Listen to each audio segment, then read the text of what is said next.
welcome back to my channel Silvani HCA. Dan pada pagi hari ini Miss Fani sudah siap-siap untuk mengunjungi beberapa sekolah. Tujuannya apa? Menemui beberapa guru dan akan bertanya kira-kira situasi sekarang pandemi virus corona, di mana sekolah belajarnya melalui online dan proses belajar mengajar melalui tatap muka itu hanya beberapa kali untuk setiap minggunya. Apakah ini sebuah tantangan atau sebuah peluang? Yuk kita saksikan jawabannya. Pagi-pagi saya berangkat ke sekolah yang pertama dan saya akan bertanya kepada guru yang ada di sekolah tersebut tantangan dan peluang apa yang mereka hadapi. Kendalanya itu selama corona banyak sekali sebenarnya. Pertama itu kan kita diharapkan itu belajar dari rumah. Ya Bu. Nah, belajar dari rumah sementara berarti belajar daring. Nah, ini belajar daring ini kendalanya itu pertama itu keadaan kami di sini tidak memungkinkan secara maksimal itu. Kenapa? Karena orang tua siswa itu masih belum banyak yang memiliki yang bisa masuk dalam jaringan. Iya, jadi mereka hanya bisa SMS dengan telepon itu karena tingkat yang kita tahu kan keadaan kami di sini paling tingkat pekerjaannya orang tua itu yang di sawah, Ya, petani. dengan menjual-jual ini, jadi tidak banyak yang sudah ada sebagian sih, ada sebagian tapi tidak semuanya. Jadi itu yang pertama kendala. Kemudian yang kedua ini masalah pulsa data. Jadi kan anak-anak harus belajar kalau dikatakan dari daring, pulsa data itu tidak semua orang tua yang sanggup untuk membeli dengan data yang begitu banyak.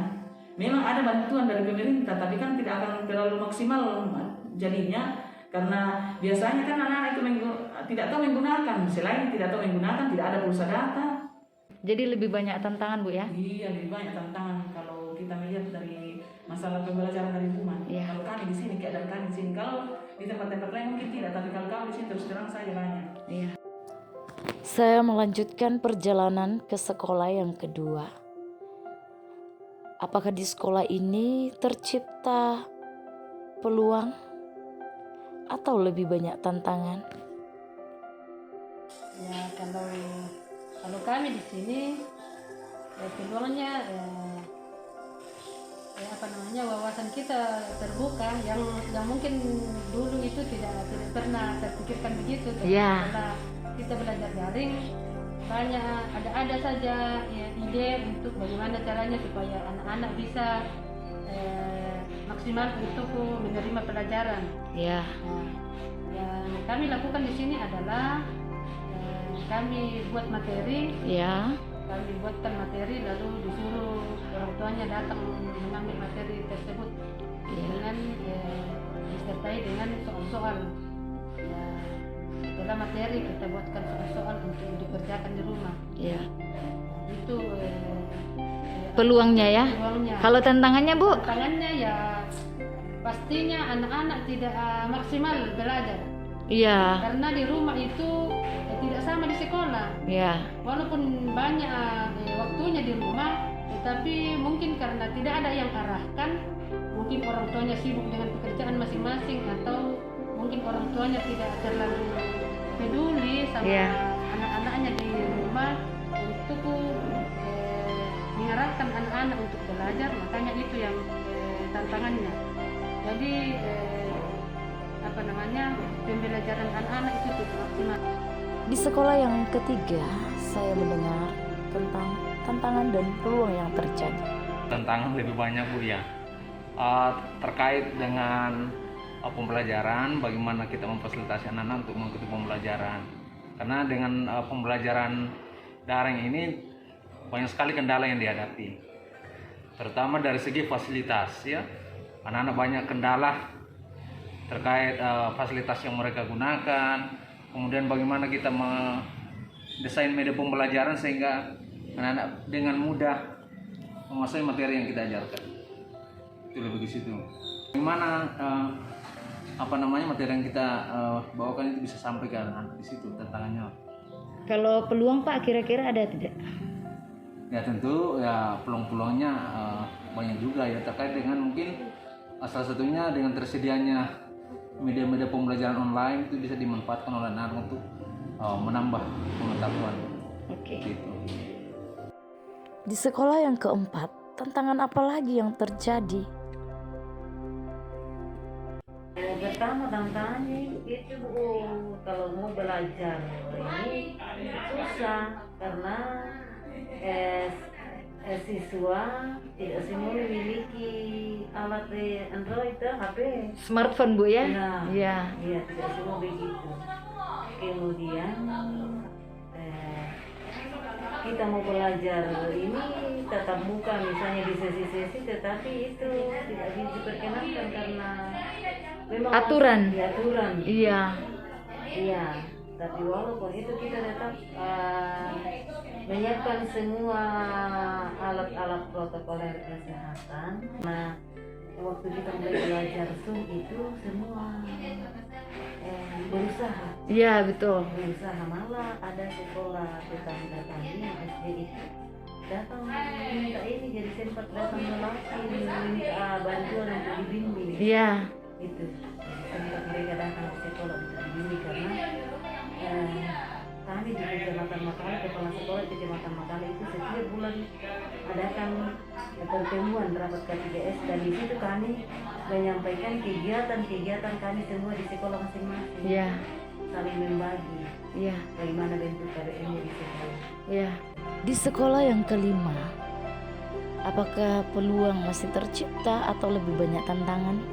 Ya, tercipta peluang bagi Bapak Ibu guru karena di situ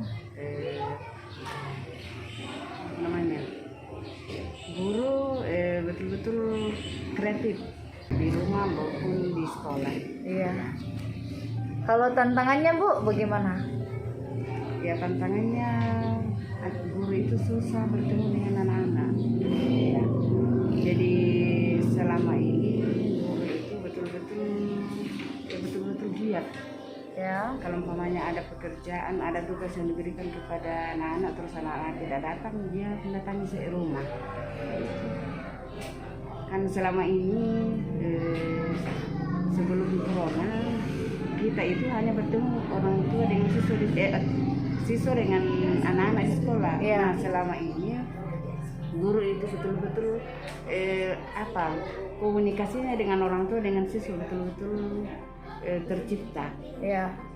Contoh ada tugas yang diberikan kepada anak-anak, guru itu selalu mengikuti sampai di rumah. Guru itu selalu komunikasi dengan orang tua siswa, menanyakan apa-apa yang apakah tugas yang diberikan kepada anak-anak itu betul-betul dibantu di rumah dan bisa diselesaikan.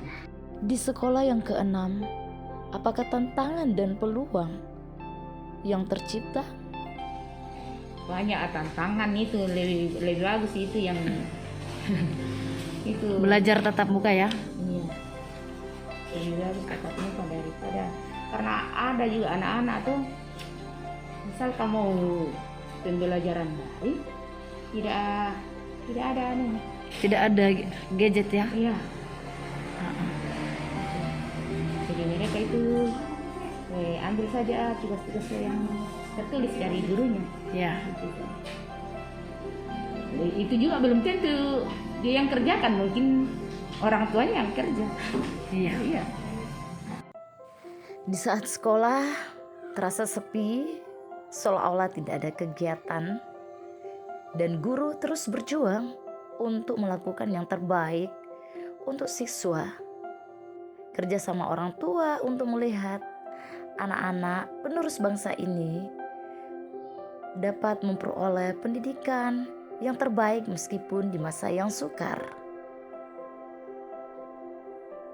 Teruslah berjuang, pahlawan pendidikan.